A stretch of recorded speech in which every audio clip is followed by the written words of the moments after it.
Hermanos, buen día. Soy Julián David Londoño Machado, estudiante de la materia Predicación 2, la teología y la práctica, con la matrícula número 2018-117.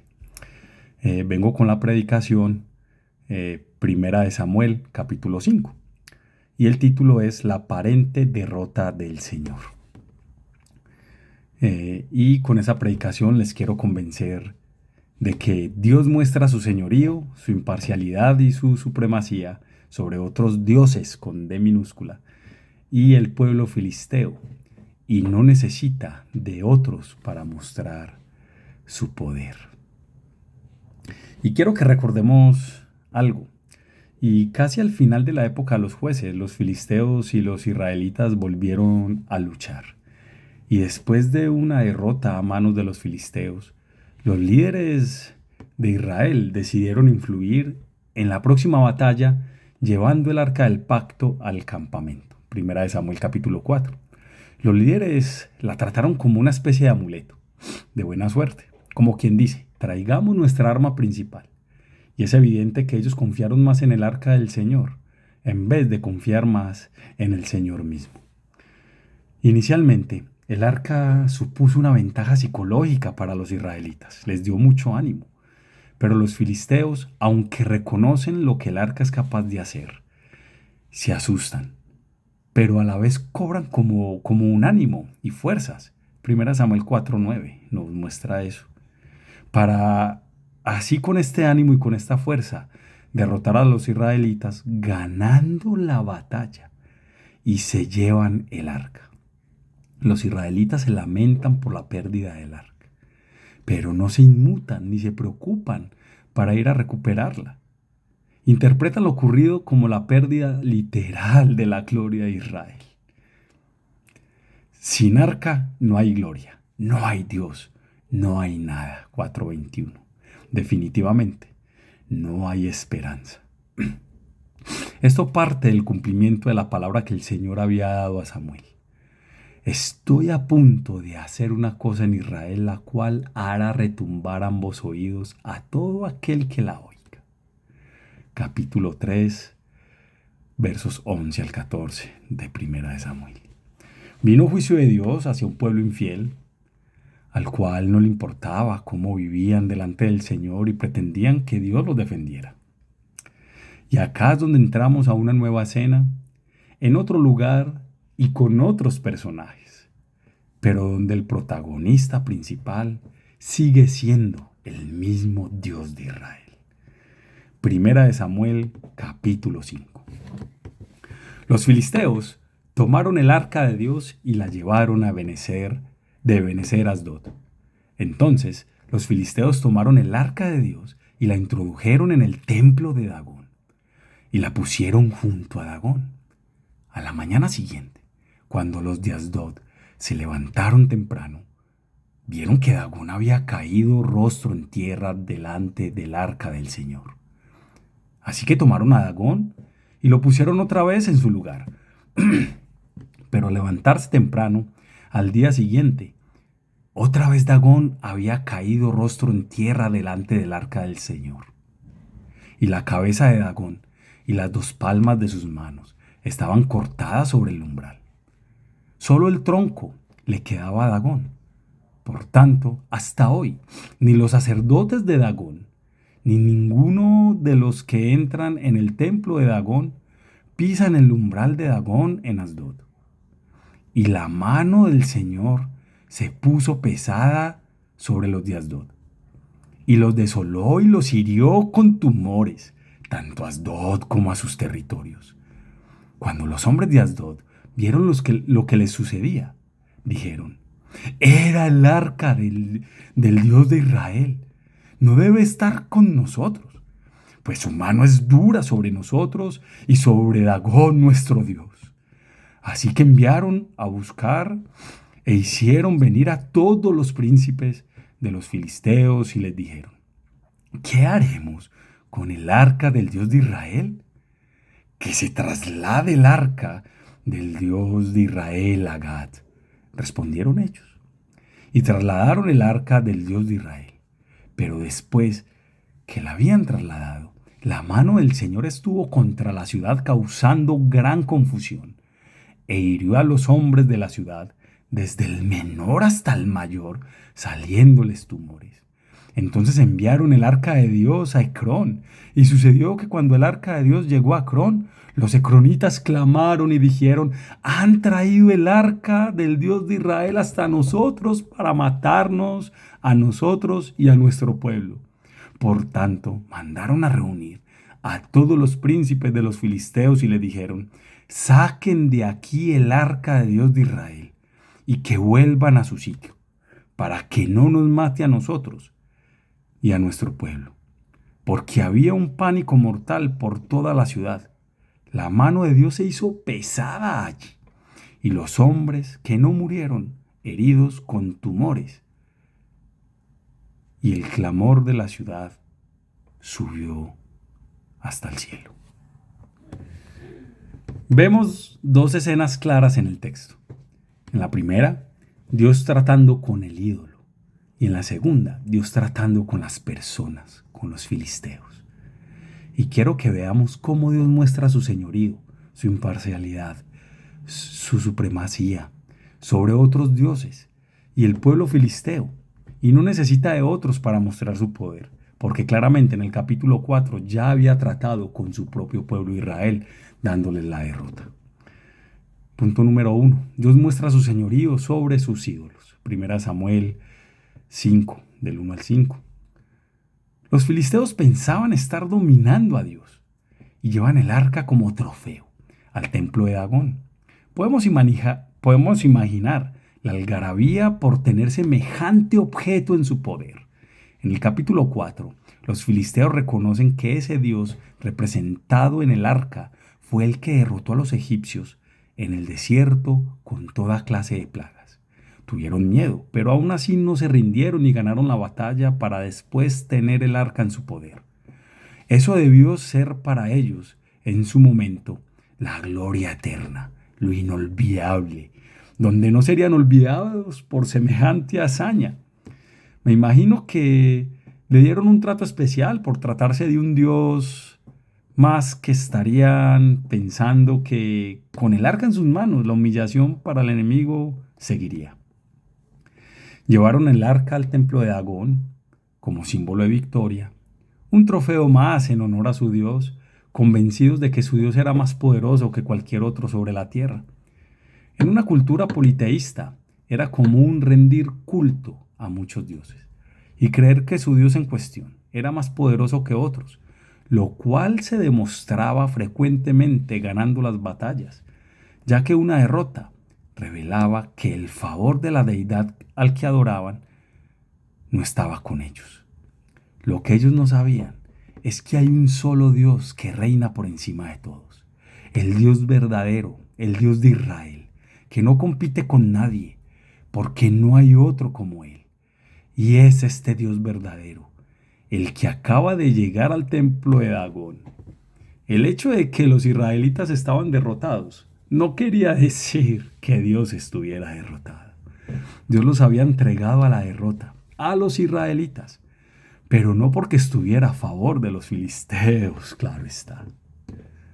Hasta ese momento podemos ver a un pueblo sufriendo por la derrota y el otro aparentemente celebrando por la victoria. Pero a la mañana siguiente, después de celebrar, se encuentran con algo extremadamente extraño. Ven a Dagón caído, rostro en tierra, delante del arca del Señor inclusive. Y eso era raro, ya que los dioses se colocaban de tal forma que no se cayeran y que no se movieran de su sitio. Pero nada de eso les impidió que Dagón cayera al suelo. Ellos llegaron, miraron, se hicieron preguntas quizás y cogieron a su Dios como manipulando cualquier cosa y lo volvieron a poner en su lugar. Así nomás, triunfante, como si nada hubiera pasado. ¿Cómo se puede atribuir victoria de un Dios si éste ni siquiera es capaz de sostenerse por sí mismo? Esta es la realidad de la vida. Si tú y yo no adoramos a Dios cómo Él pide que le adoremos.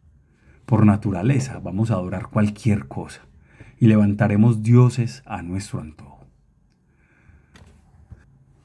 Al segundo día, Dios llega con más severidad.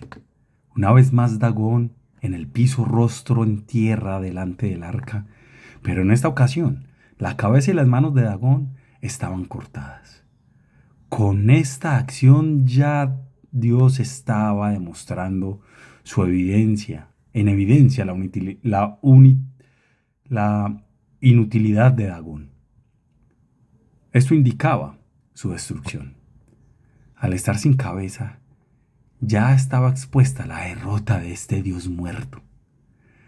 Esta acción no abrió los ojos de los filisteos ni siquiera.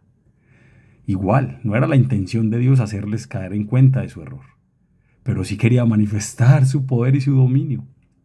Por eso derribó a este ídolo, para que sepan quién es Dios, el verdadero, que trae juicio sobre un pueblo que evidentemente no daba adoración al Dios vivo, porque eran sus enemigos. El pueblo de Israel pensaba que si tenía el arca, iban a derrotar a los filisteos, pero la verdad es que Dios no necesitaba de un ejército para derrotar a sus enemigos. Si así trató con su pueblo, que siendo infiel los entregó en manos de los filisteos, ¿cómo crees que iba a tratar a los que no eran suyos? De la misma manera. Que Dios permitiera que los filisteos derrotaran a su pueblo no quería decir que estuviera a favor de ellos. Él no se deja manipular, para nada. Hermanos, muchas veces creemos que por hacer cosas que agradan a Dios, Él nos tiene que responder como nosotros queramos. Indirectamente creemos que podemos manipularlo. Y hay maneras en que pensamos que podemos manipular a Dios, teniendo la palabra de Dios y la oración como amuleto. Si oro y hago mi devocional, me debe ir bien porque 1 más 1 es igual a Dios. A 2, perdón, ya voy ganando. Voy a dar una ofrenda jugosa, porque de esta manera Dios cumplirá mis deseos. Yo ofrendo para recibir el doble. Voy a servir a la iglesia o voy a ayudar a fundaciones sin ánimo de lucro, sin importar cómo esté mi vida delante de Dios. Y esto será más que suficiente como calmando mi conciencia. Hermanos, así pensaron los israelitas y el Señor los entregó a la derrota. Y así estaban pensando los filisteos, naturalmente, que pensaban que tenían atrapado a Dios para su favor. Y hay una tendencia de querer pensar que Dios se puede tratar como bien nos parezca, pero Dios nos deja claro que no es así. Al ver lo que estaba pasando, deciden que el arca del Señor no se debe quedar con ellos, porque la mano de Dios es dura con ellos y con su Dios. Es tal su ceguera que prefieren seguir confiando en su Dios derrotado, que ellos mismos construyeron, que en el verdadero Dios. Y ahora, Dios no se iba a encargar solamente de sus ídolos, sino también iba a mostrar su señorío sobre los filisteos. En segundo lugar, vamos a ver que Dios muestra su señorío sobre los extraños. Primera de Samuel 5, 6 al 12. Lo que comenzó como un botín más preciado, como un trofeo de guerra, terminó siendo un verdadero encarte para ellos. El arca, lejos de asegurar victorias, expuso su vulnerabilidad ante el Dios que no se deja manipular. Trató con la imagen de Dagón de una forma humillante y ahora trata con el pueblo filisteo hiriéndoles con tumores, tanto en Asdod, pueblo donde está el arca retenida, como a sus territorios. Y acá es donde dan cuenta que el arca de Dios es un verdadero problema para ellos. Y ahora se quieren deshacer de ella. Estaban encartados definitivamente. Es como cuando alguien dice sí a cuidar la mascota del vecino, el perro, por ejemplo, por unos días, y resulta que el perro es inquieto, hace sus necesidades por toda la casa, ladra toda la noche y muerde los muebles. Uno pensaba que iba a ser algo sencillo y termina contando los días para devolvérselo al dueño. Así estaban los filisteos, pensando que tener el arca sería una victoria segura y terminaron rogando por quitársela de encima. Vaya ironía. Del verso 7 al 11, la frase el arca de Dios se mencionan 8 veces, dando a entender que el verdadero problema en que estaban, definitivamente estaban desesperados y querían deshacerse de ella. La pasaban de lugar de lugar. Estaban como encartados y apenas se estaban dando cuenta de que lo que habían hecho era contrario a lo que esperaban. El arca del Dios de Israel, que era su trofeo de guerra, se convirtió para ellos en el arca de la humillación, el arca del encarte. Se reúnen para tomar una decisión. En la primera reunión que vemos en el verso 7 dicen que saquen el arca del pueblo en que estaba. Verso 7. El arca del Dios de Israel no debe quedarse con nosotros, pues su mano es dura sobre nosotros y sobre Dagón nuestro Dios. Y en la segunda, ya cansados de la situación, deciden que la devuelvan a su lugar de origen. Esto no con el fin que la mano poderosa del Señor no los destruyera a ellos. Y por supuesto, no destruyera a su Dios. Verso 6. Comienza diciendo por el narrador de la historia que la mano del Señor se hizo pesada sobre ellos. Y el verso 11 termina diciendo lo mismo, pero en esta ocasión es dicho por los filisteos mismos. Aún así, no querían dejar que siguiera atropellándolos a ellos ni a su Dios. Cuando tenemos ídolos, hermanos, queremos protegerlo de tal forma que no me importa lo que suceda a mi alrededor con tal de que ese ídolo no se me derrumbe. ¿Qué estamos construyendo?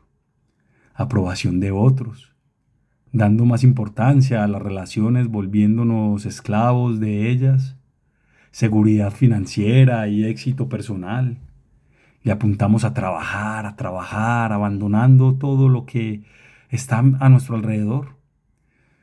Esposas, hijos, quizás iglesia, comodidad.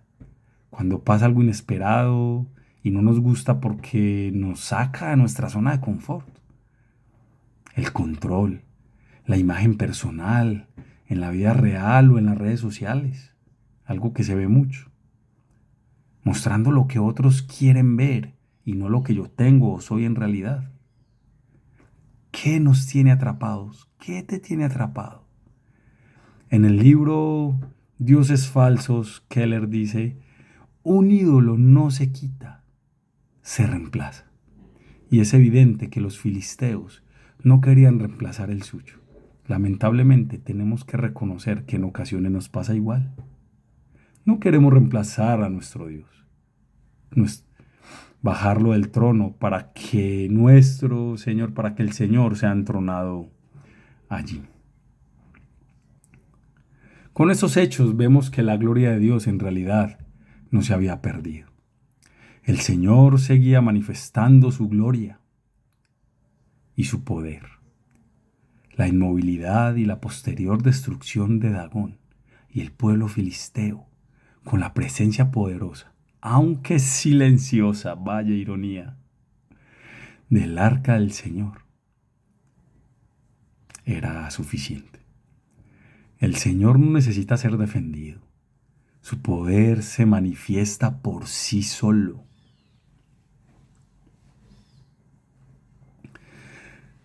La aparente derrota de Dios, en verdad, es la verdadera victoria de Dios. Ellos pensaban y paseaban el arca por todos lados. Se vieron encartados, queriéndose deshacer de ella, pero Dios se paseaba entre ellos en victoria y riéndose de todos ellos. Mientras los filisteos pensaban en hacer el mal, Dios cambiaba todo para bien, para mostrar su gloria. Dios había planeado todo. Lo había planeado todo para humillar tanto a los suyos por su manera de pensar, como al pueblo enemigo. Y muchos años después, hermanos, muchos años después de este suceso, vuelve a pasar lo mismo y nos encontramos en otra nueva escena, otro nuevo lugar y con otros personajes, pero donde el protagonista principal sigue siendo una vez más el mismo Dios, donde Dios también mostró su señorío, su imparcialidad y su supremacía sobre la religiosidad, otros dioses con D minúscula, y el mundo no necesita de otros para y donde Él no necesita de otros para mostrar de su poder. Dios se revela en Jesús, pero con la gran diferencia de que Jesús no contenía o representaba a Dios como lo hacía el arca.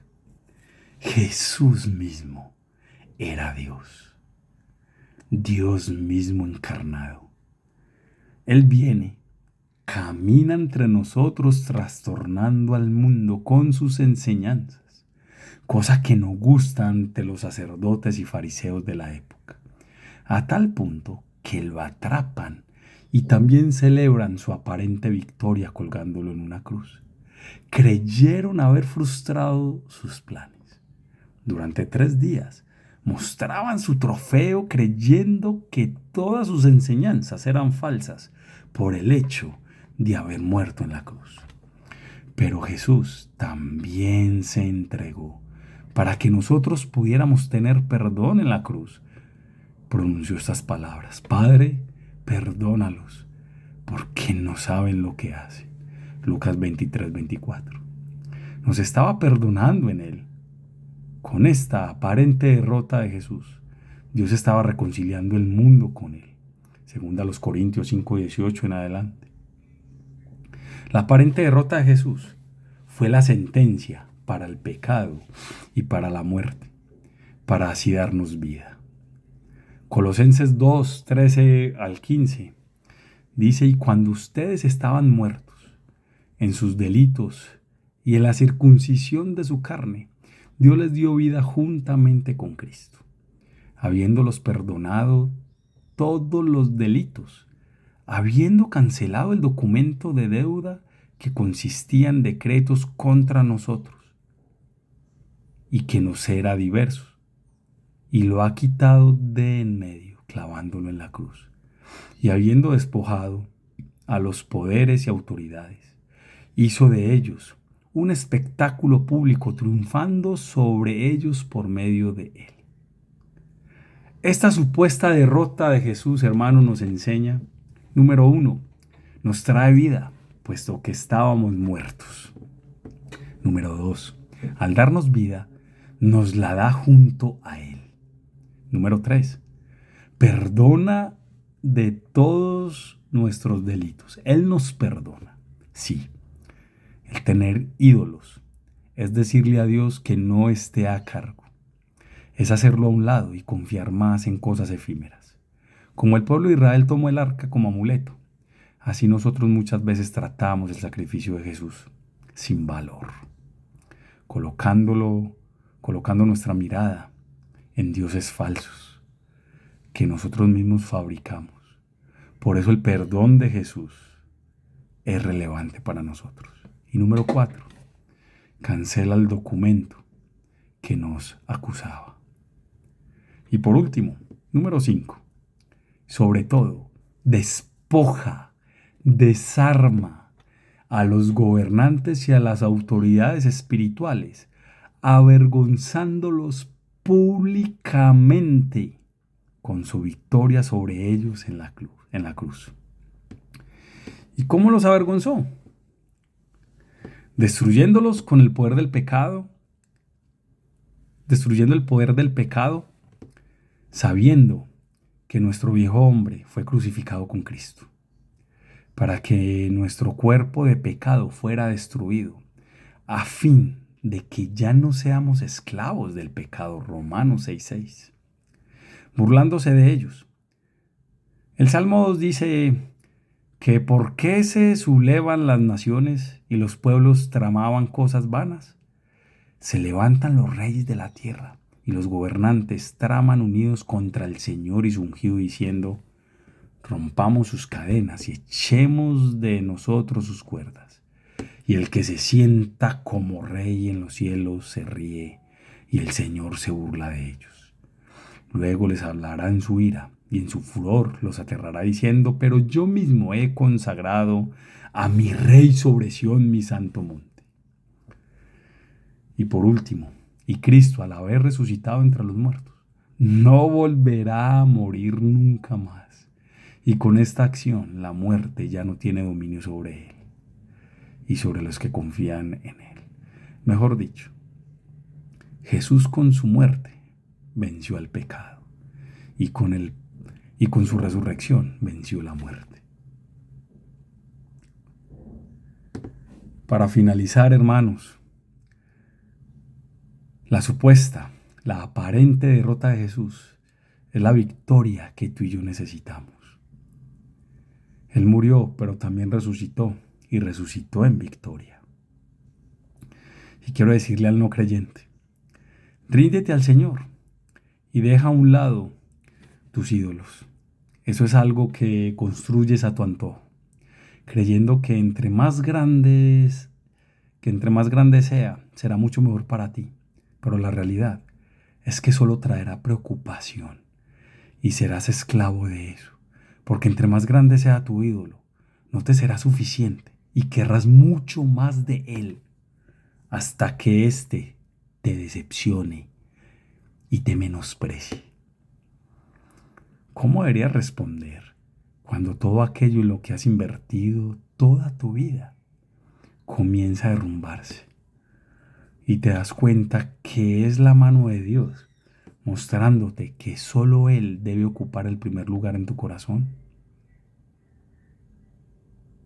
¿Crees poder manipular a Dios obteniendo su favor con las ayudas que haces al familiar necesitado o porque ayudas al habitante de calle? Y quiero hablarle al creyente. Primera de Pedro 4:17 dice que el juicio de Dios comienza con los de su casa. Pero recordemos que Jesús ya pagó en la cruz y el juicio de Dios recayó sobre él. Jesús satisfizo la ira de Dios para que tú y yo tuviéramos acceso directo al Padre. Dios es imparcial, hermanos, y su juicio ya fue ejecutado en la cruz. Nos debe motivar a adorarle como Él quiere que le adoremos. No pensemos que porque soy cristiano quiere decir que soy mejor que el que no lo es. Eso no tiene sentido. Soy cristiano porque tengo la capacidad de hacer lo que hicieron los israelitas, de menospreciar a Dios, o como los filisteos, que tenían su propio Dios. Pero Jesús pagó por todo eso y me da una nueva identidad de hijos.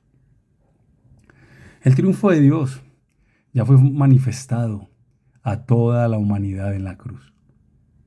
Allí, aquellos que creen en Él recibirán todo lo que Jesús ganó por medio de su sacrificio. Por eso, hoy tenemos la oportunidad de ir y refugiarnos en Él.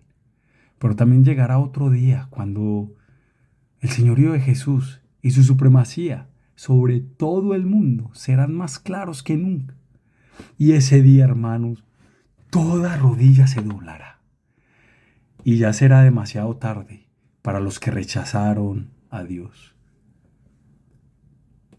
Porque Dios exaltó a Jesús hasta lo sumo y le confirió el nombre que es sobre todo nombre, para que al nombre de Jesús se doble toda rodilla a los que están en el cielo y en la tierra y debajo de la tierra, y toda lengua confiese que Jesucristo es el Señor, para gloria de Dios Padre.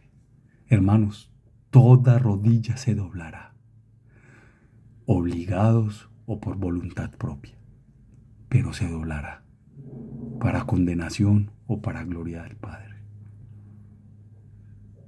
Que a los que estemos escuchando este mensaje, sea de los que doblemos nuestra rodilla por voluntad propia, por la obra que Cristo Jesús hizo en nosotros. Dios les bendiga.